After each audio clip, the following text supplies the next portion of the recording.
ওয়ালাইকুম, আপনার নামটা কি? মোহাম্মদ মাহতাবুদ্দিন। আপনি আমি যেরকমভাবে শুনতে পাচ্ছি যে আপনি বিগত ৫ বছর ভাইস চেয়ারম্যান ছিলেন এই শ্রীপুরের। আপনি এত সুন্দর একটা ইয়াতে ছিলেন আপনি। আপনি কতটুকু আপনি কাজ করতে পারছেন ইয়াতে? আমি জনগণের ভোটে নির্বাচিত হওয়ার পর থেকে এই যে বিগত ৫ বছর চলে গেল, আমাদের মাননীয় নেত্রী জননেত্রী শেখ হাসিনার উপজেলা ভিত্তিক যে সমস্ত উন্নয়নের প্রজেক্টগুলি আছে প্রত্যেকটার বিষয়ে আমি সচেতন ছিলাম।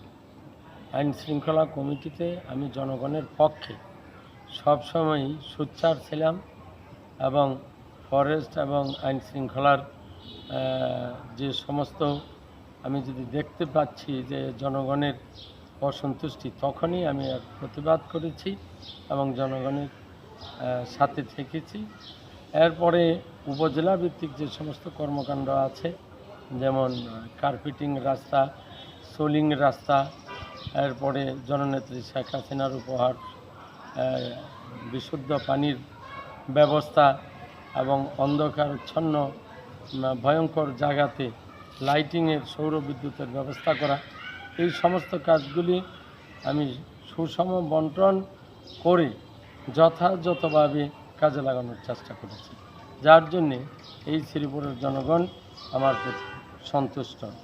যার ফলে জনগণের তাগিদেই আমি এইবার আবার ভাইস চেয়ারম্যান প্রার্থী হয়েছি।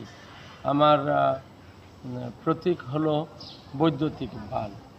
আমি আশা করি এই শ্রীপুরের জনগণ আমার কর্মকাণ্ডে যদি সন্তুষ্ট থেকে থাকেন তাহলে অবশ্যই আমাকে বিজয় করবেন। এটা আপনি আশাবাদী যে আপনি এবারও শ্রীপুর উপজেলা ভাইস চেয়ারম্যান হিসেবে নবনিযুক্ত হবেন?